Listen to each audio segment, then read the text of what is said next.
Siap semangat? Siap tetap istiqomah di Ukmi Al-Fat? Siap tetap istiqomah di jalan dakwah? Takbir!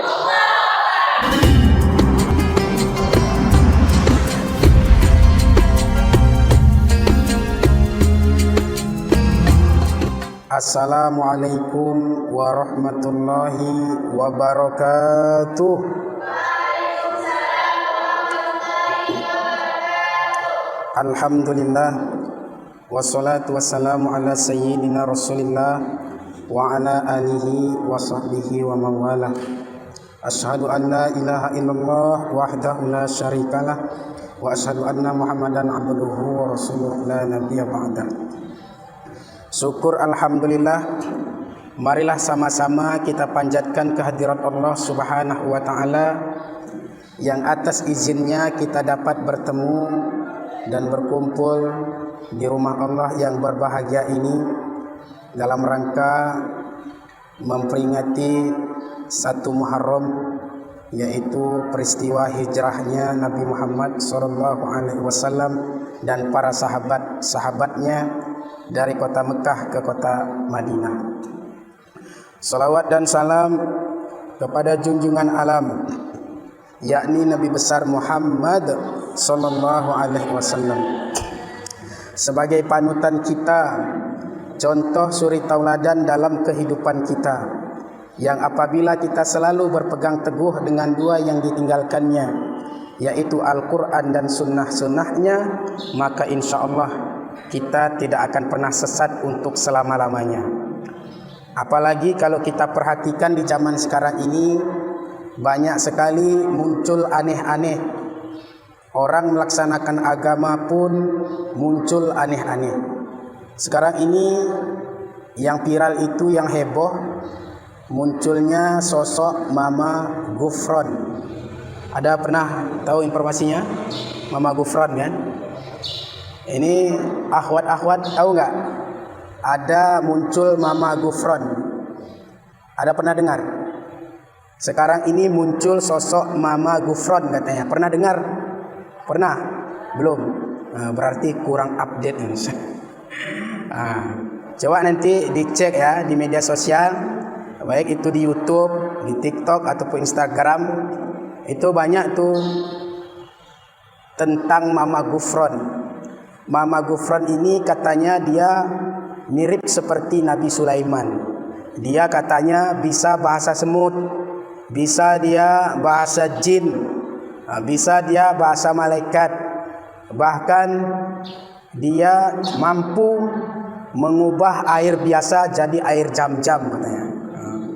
Jadi kalau misalnya kita kepingin mendapatkan air jam-jam, nggak usah lagi capek-capek ke Mekah. Datang aja ke Mama Gufron. Nanti entah apa dibacakannya, jadilah air jam-jam katanya. Percaya atau tidak? Percaya atau tidak? Kalau percaya wajib taubat. Ya. Kemudian bisa dia mengatur hujan katanya. Misalnya di daerah UGL ini, kalau hujan, kalau Mama Gufron tadi datang kemari bisa dipindahkannya ke daerah lain. Seperti itulah. Dan banyak pengikutnya, banyak yang mengikuti. Pertanyaannya, kenapa yang sudah jelas sesat, yang sudah jelas bertentangan dengan ajaran Islam, kenapa bisa banyak orang mengikutinya? Kenapa? Karena terjadinya kekosongan sosok ataupun ulama di tengah-tengah masyarakat.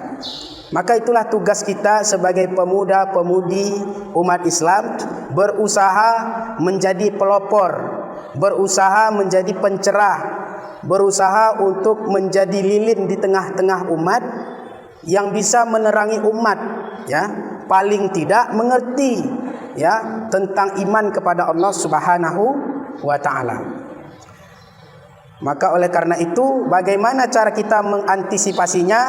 Yaitu berpegang teguh dengan dua yang ditinggalkan oleh Nabi kita, yaitu Al-Quran dan sunnah Nabi Muhammad SAW. Insya Allah, jikalau kita berpegang teguh dengan dua yang ditinggalkan Nabi kita, Quran dan sunnah, maka insya Allah kita tidak akan pernah sesat untuk selama-lamanya. Amin ya rabbal alamin. Yang sama-sama kita hormati yaitu Ketua UKMI Al-Fad, dan kemudian yang kita hormati Ketua BEM apa di sini? Wakil Ketua UKMI ya. Kalau di sini BEM namanya, ada BEM-nya.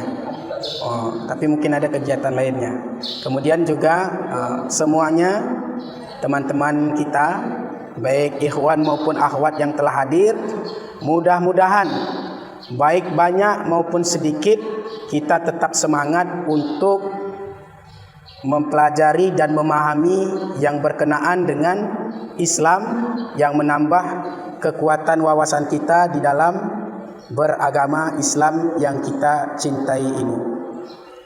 Jadi kita sebagai pemuda, coba kita tanamkan, kalau ada satu kebaikan, 100 orang yang melakukan kebaikan, maka saya adalah salah satu dari 100 orang itu. Kalau ada cuman 10 orang melakukan kebaikan, maka aku adalah salah satu dari yang 10 itu.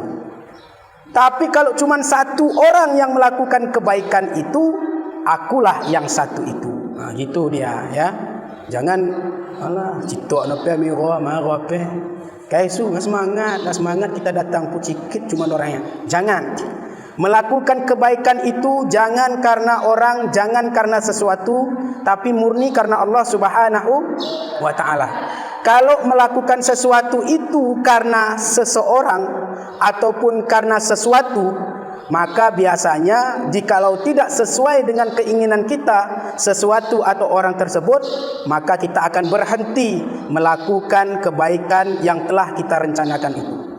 Contoh misalnya, kita lagi sholat nih kan, Allahu Akbar, lagi sholat sunnah kita nih, sudah jelas niat kita karena Allah Subhanahu wa taala. Tiba-tiba terdengar di samping, wah, ketua UKMI itu selain ganteng, rajin sholat misalnya. Rajin sholat, baik lagi, patuh sama orang tua, di mana-mana melakukan kegiatan. Ya, naik kuping ketua UKMI misalnya. Naik, makin semangatlah sholat sunnahnya. Biasanya 2 rakaat menjadi 10 rakaat. Kenapa? Karena ada yang memuji. Tapi suatu saat misalnya lagi sholat sunnah, ada orang di samping, kita dengar juga, alah topeng, cuman itu topeng, sok-sokan sholat. Padahal di rumah tidak sholat pun nanya. Kalau kita beramal karena orang, pasti kita berhenti itu, nggak mau kita lagi. Maka beramal itu harus betul-betul karena Allah Subhanahu wa taala. Dipuji atau dicaci bukan masalah. Dihina atau kita dijunjung tidak jadi persoalan. Ada satu yang sering kita dengar mungkin kisahnya, yang dinisbatkan kepada Luqmanul Hakim. Luqmanul Hakim itu pernah dia jalan dari kebun ya dengan kendaraan seekor keledai. Keledai ini mirip dengan kuda, tetapi besarnya tidak seperti kuda. Dia berjalan bersama anaknya. Lalu ketika berjalan, apa kata ayahnya? Wahai anakku, silahkan engkau naik di atas keledai ini. Kalau kita naik berdua nanti dia tidak sanggup.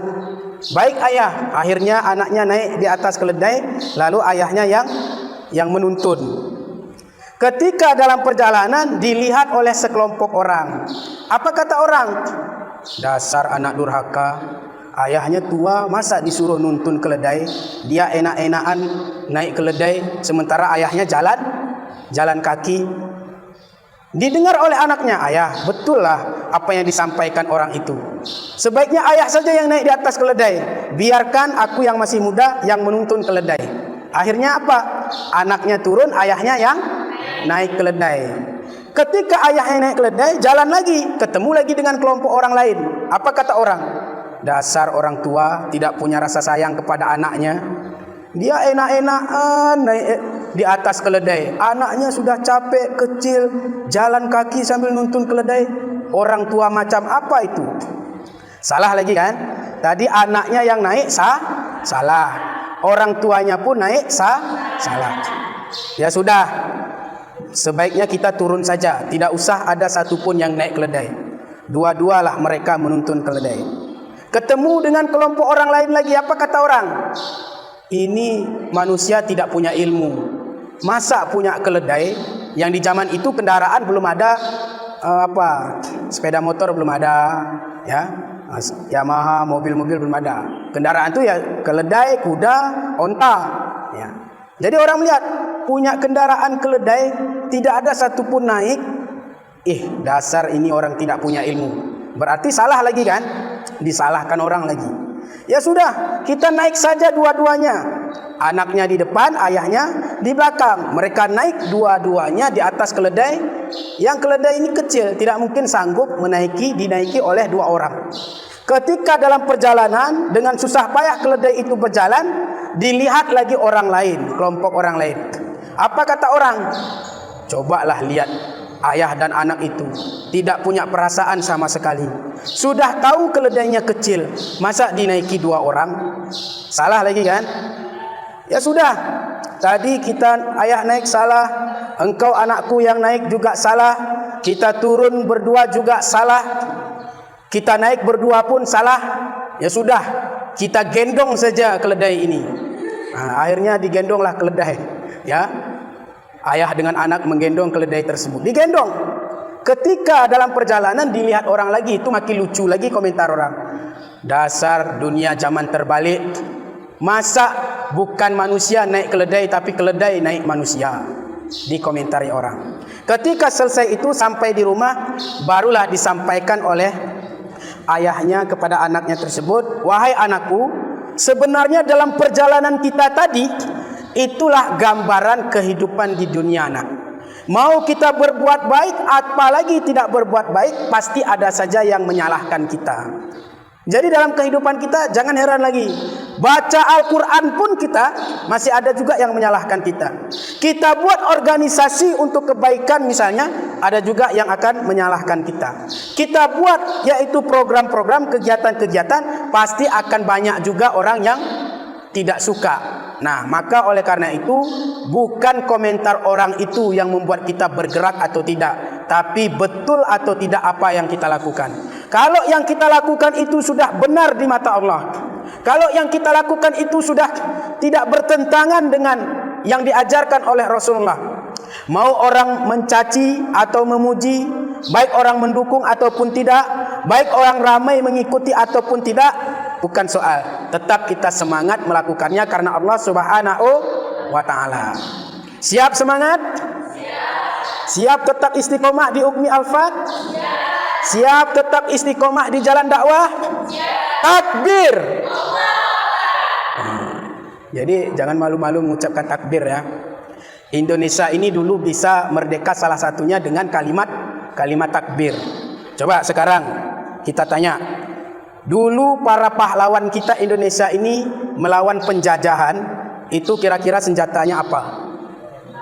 Coba dijawab. Bambu runcing. Apa ada senjata-senjata yang modern dipakai oleh para pahlawan kita? Apa ada bom yang canggih misalnya yang digunakan oleh para pahlawan kita? Yang digunakan oleh para pahlawan kita dulu adalah bambu runcing. Yang dilawannya senjata-senjata canggih. Baik itu tank, meriam, senjata-senjata yang sangat luar biasa itu hanya bisa dikalahkan dengan bambu runcing. Secara logika, kira-kira bambu runcing dengan senjata-senjata canggih, secara logika mana yang menang? Secara logika kita dulu, kira-kira yang menang yang mana? Yang akan kalah siapa? Pasti yang menggunakan bambu runcing. Tapi kenapa hanya dengan menggunakan bambu runcing itu bisa melawan tank, bisa melawan senjata-senjata canggih para penjajah itu? Kenapa? Karena ketika mereka berjuang untuk memerdekakan Indonesia ini, mereka punya keyakinan bahwa kemenangan, bahwa kesuksesan, bahwa kekalahan, menang atau kalah, berhasil atau tidak, semuanya itu ditentukan oleh Allah Subhanahu wa ta'ala. Maka para pahlawan kita dulu ada namanya Bung Tomo. Apa kata Bung Tomo? Kata Bung Tomo, kalau tidak ada kalimat takbir, nah ini kalimatnya ini. Kalau tidak ada kalimat takbir, kata Bung Tomo, saya tidak tahu bagaimana cara membangkitkan semangat para pemuda untuk berjuang melawan penjajah. Begitu diucapkan takbir Allahu Akbar, mereka yakin Allah pasti akan menolong. Mereka yakin Allah bersama mereka. Mereka yakin tidak ada apa-apanya jika sudah Allah berkehendak, bambu runcing bisa mengalahkan senjata-senjata canggih. Dan itu terbukti diberikan kemenangan oleh Allah Subhanahu wa taala, sehingga dalam undang-undang dasar kita 1945 itu, undang-undang dasar kita itu dimulai dengan atas berkat rahmat Allah Subhanahu wa taala. Dijelaskan di situ nama Allah kan? Dengan rahmat Allah Subhanahu wa taala maka bisa meraih kemerdekaan. Jadi kita sebagai umat Islam jangan kita malu-malu untuk mengungkapkan, menunjukkan keislaman kita. Zaman sekarang ini orang malu-malu menunjukkan keislamannya. Misalnya menutup aurat dengan baik. Datang orang usil, oh bawa surga lewat nih, bawa surga. Kita dengar, udah pakai jilbab pun, udah tutup aurat pun, masih ada juga orang yang usil misalnya. Oh udahlah, nggak usah lagi pakai jilbab. Berarti kita sudah gagal. Maka tetap istiqomah, lanjutkan perjuangan kita untuk mendapatkan ridha Allah Subhanahu wa taala. Jadi jangan kita malu-malu untuk menunjukkan keislaman kita. Jangan malu-malu, ya. Kalau orang bangga menunjukkan kemaksiatannya, maka kita harus bangga menunjukkan ketaatan kita kepada Allah Subhanahu wa taala. Sekarang ini kan seperti itu. Coba lihat, misalnya nanti di media sosial, itu tidak bisa kita hindari. Kita misalnya main Facebook, kita sebenarnya nggak mau melihat model-model begitu. Muncul juga dia, ditandainya pula lagi. Nah, misalnya orang yang membuka aurat, joget-joget lah, membuka aurat, menunjukkan, nggak malu dia menunjukkan auratnya. Maka kita juga harus lawan ataupun berperan sebagai pemuda, berdakwah lewat media sosial dengan sesuai dengan kemampuan kita.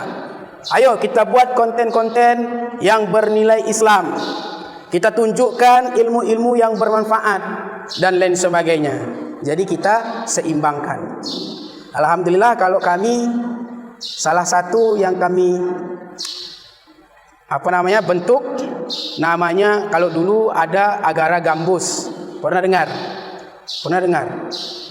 Pernah dengar Agara Gambus? Dulu kami bentuk Agara Gambus, ada Ustadz Zaidul, ada Ustadz Mukarram, dan kita juga di situ.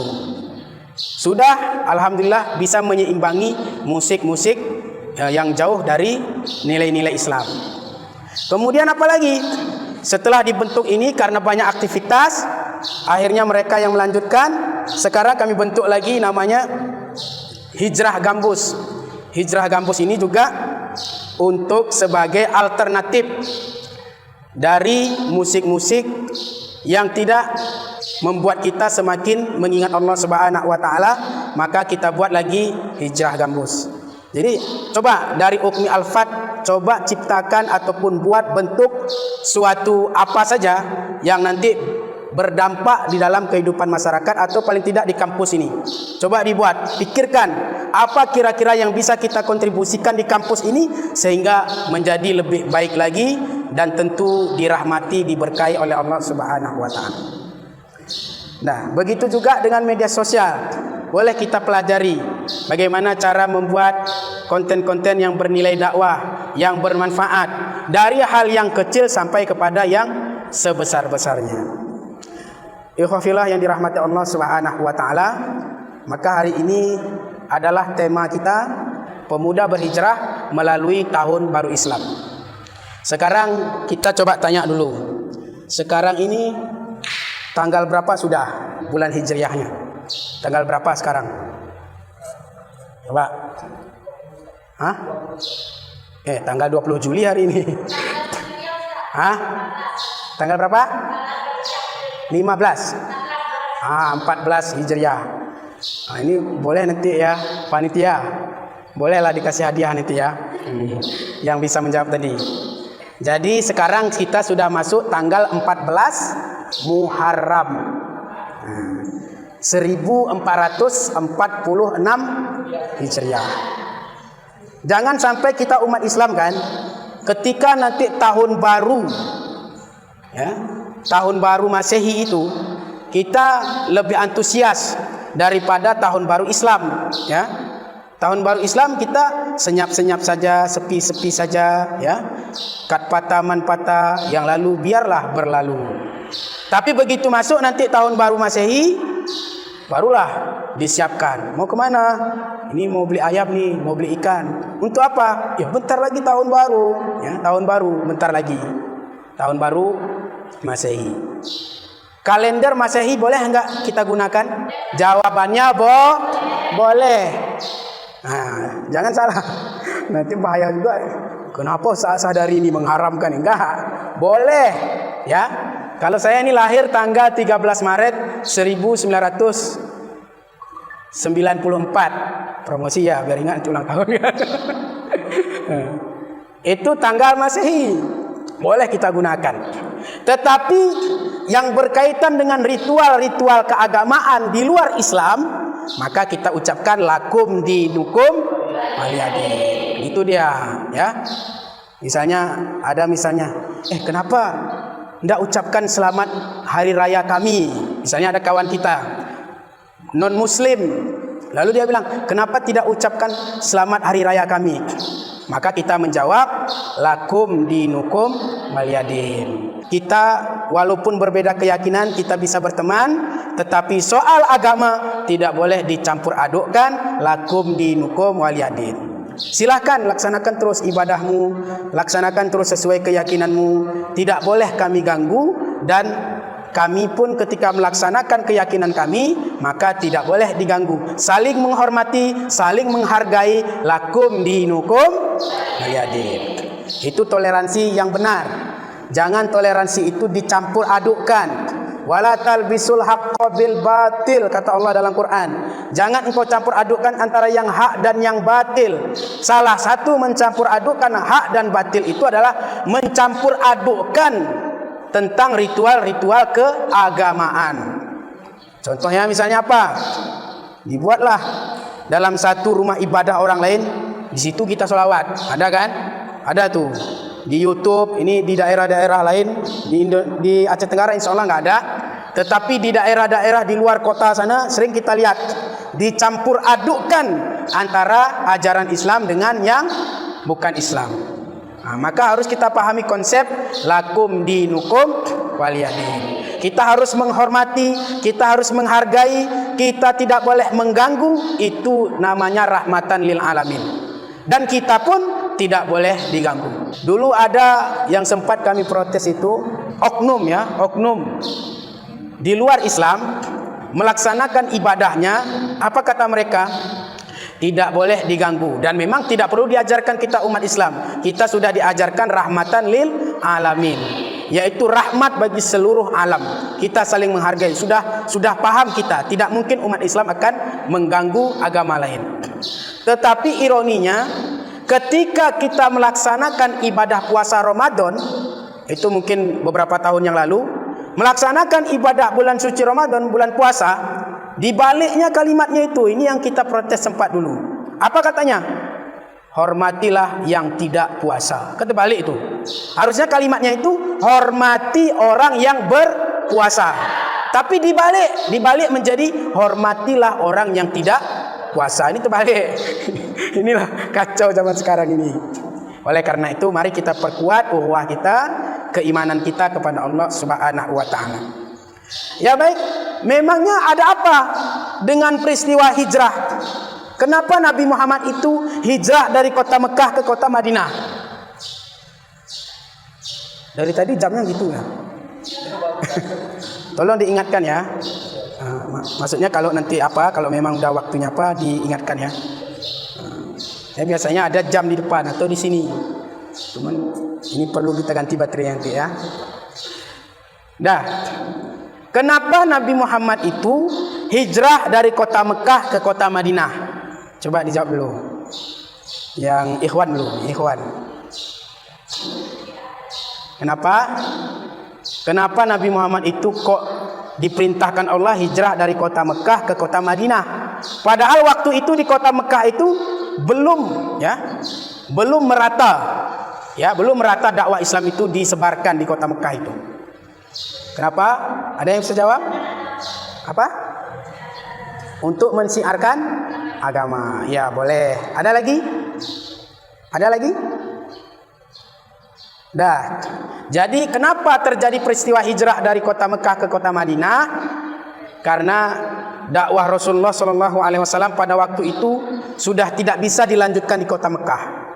Karena ancamannya sudah sangat luar biasa. Bukan hanya sekedar teror, bukan hanya sekedar difitnah, bukan hanya sekedar dimusuhi. Bahkan puncaknya Nabi Muhammad itu sudah direncanakan untuk dibunuh oleh kafir-kafir Quraisy.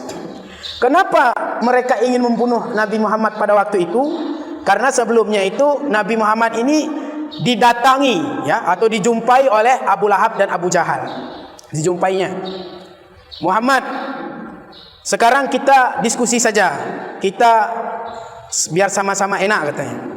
Maksud paman bagaimana? Jadi Abu Lahab, Abu Jahal ini pamannya sendiri. Begini Muhammad, semenjak engkau menyebarkan ajaran Islam di kota Mekah ini, sudah banyak pengikut-pengikut kami itu sudah berkurang. Kalau engkau terus melanjutkan ajaran Islam yang kau bawa itu, bakalan habis pengikut kami, tidak ada lagi yang mengikut kami, kata Abu Lahab dan Abu Jahal. Lalu maksud paman bagaimana? Begini saja Muhammad, terus terang sajalah, bilanglah, sebenarnya engkau berdakwah ajaran Islam itu sebenarnya mau apa? Apakah engkau menginginkan harta yang banyak? Kalau memang engkau menginginkan harta, bilang saja, nanti kami akan berikan banyak harta kepadamu, sehingga engkau menjadi orang yang paling kaya di kota Mekah ini. Atau engkau menginginkan pangkat, menginginkan jabatan, jadi raja, kami akan angkat engkau Muhammad jadi raja di kota Mekah ini. Atau barangkali mungkin engkau menginginkan wanita yang paling cantik di kota Mekah ini, tunjuk saja Muhammad mana orangnya, kami jadikan nanti itulah menjadi pendampingmu. Tunjuk saja Muhammad. Maka Nabi Muhammad SAW dengan tegas senyum menjawab, paman, apakah paman mengira saya menyebarkan ajaran Islam ini karena ingin mendapatkan harta? Tidak sama sekali. Apakah paman mengira saya menyebarkan ajaran Islam ini karena menginginkan jabatan menjadi seorang raja? Bukan paman.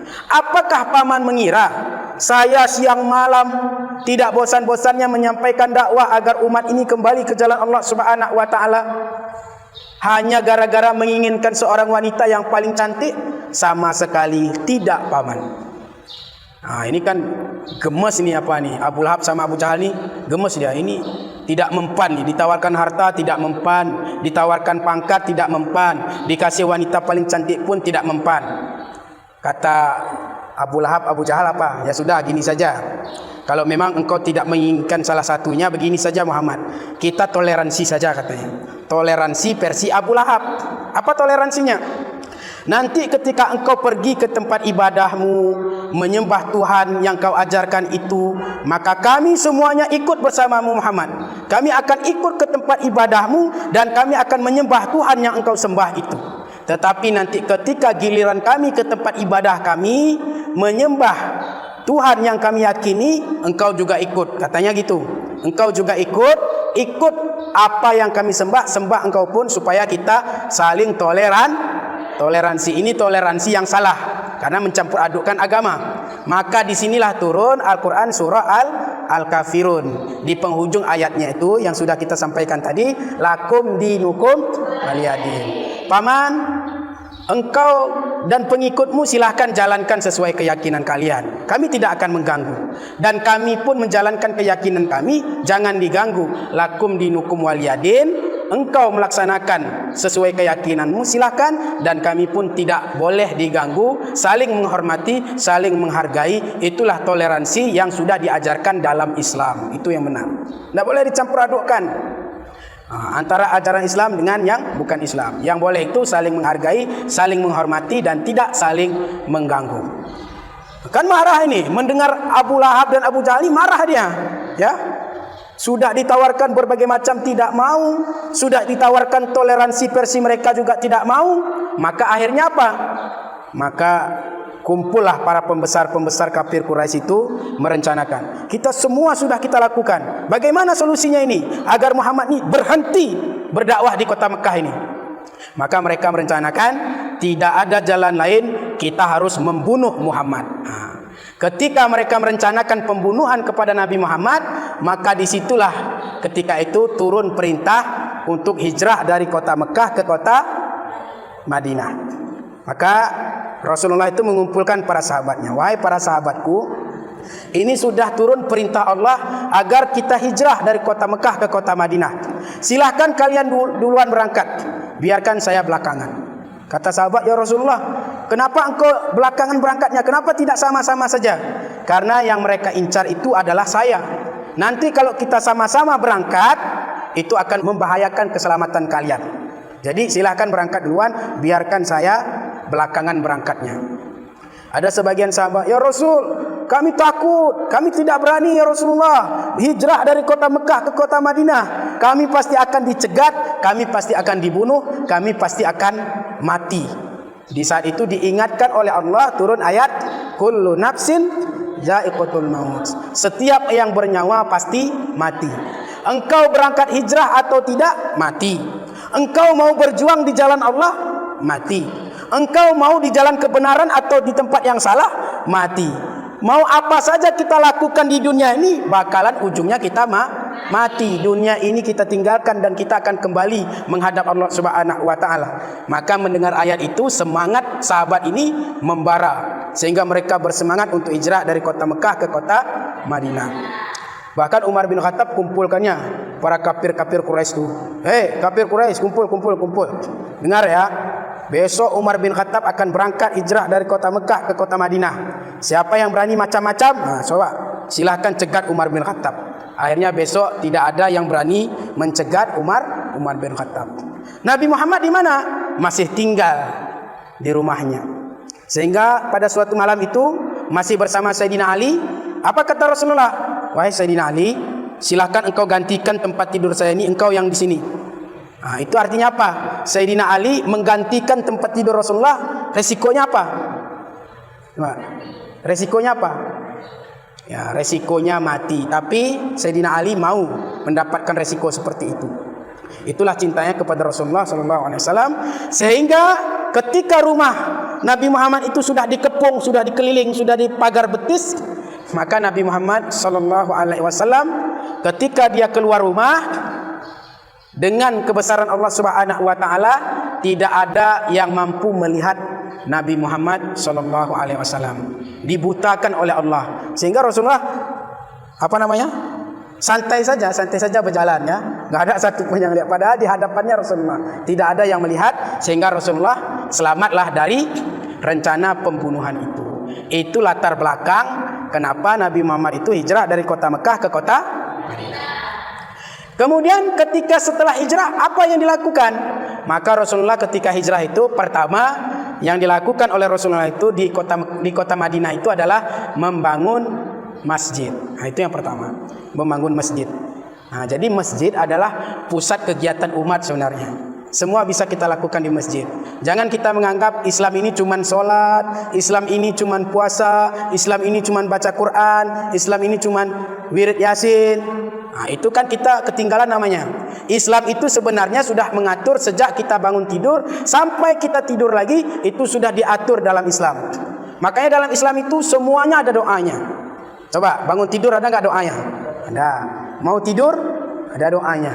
Masuk WC ada doanya. Keluar WC, mau makan, setelah makan, masuk masjid, keluar masjid, bahkan mohon maaf, sampai melakukan hubungan suami istri itu ada doanya. Itulah Islam. Jadi hal-hal yang kecil-kecil saja diatur dalam Islam, masa hal-hal yang besar tidak diatur oleh Islam. Jadi Islam itu mengatur bagaimana cara memilih pemimpin, ada caranya. Bagaimana cara kita berkontribusi untuk negara, ada caranya. Bagaimana cara kita bermusyawarah, ada caranya. Bagaimana menjadi seorang guru, bagaimana menjadi seorang tokoh, semuanya diatur dalam Islam. Bagaimana cara mencari rezeki, meningkatkan ekonomi umat, ada caranya. Jadi jangan salah. Jangan kita menyangka seolah Islam ini cuma zikir-zikir saja. Subhanallah, walhamdulillah, wala ilaha illallah, Allahu akbar. Ditanya, bang, ngapain abang di masjid? Aku sedang berzikir kepada Allah. Subhanallah, walhamdulillah, wala ilaha illallah, Allahu akbar. Bang, abang enggak kerja? Enggak, zikir aja. Subhanallah, alhamdulillah, wala ilaha illallah, Allahu akbar. Bang, nanti zuhur makan enggak abang? Perlu makan. Tapi kalau enggak kerja kayak mana tuh? Apakah akan datang rezeki gara-gara zikir saja? Nah, artinya apa? Artinya kita dalam Islam ini juga diajarkan jangan malas bekerja, jangan malas berusaha, jangan malas untuk mencari karunia Allah. Apabila solat 5 waktu sudah kita laksanakan, bertebarlah di muka bumi cari karunia Allah. Ada yang jadi petani, ada yang jadi polisi, ada yang jadi pegawai negeri, ada yang jadi pedagang, pengusaha, macam-macam. Itu hanya jalan mencari rezeki. Apakah rezeki itu akan dijamin hanya kepada pegawai negeri saja? Tidak. Apakah rezeki itu hanya didapatkan oleh orang yang pengusaha saja? Tidak. Semuanya akan diberikan rezeki oleh Allah Subhanahu wa taala. Dan rezeki itu bukan hanya uang ya.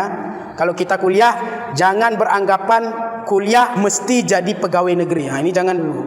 Ya. Kita beranggapan kalau kuliah nanti ujung-ujungnya jadi pegawai negeri. Kalau enggak jadi pegawai negeri berarti gagal kita kuliah. Ini bahaya, ya.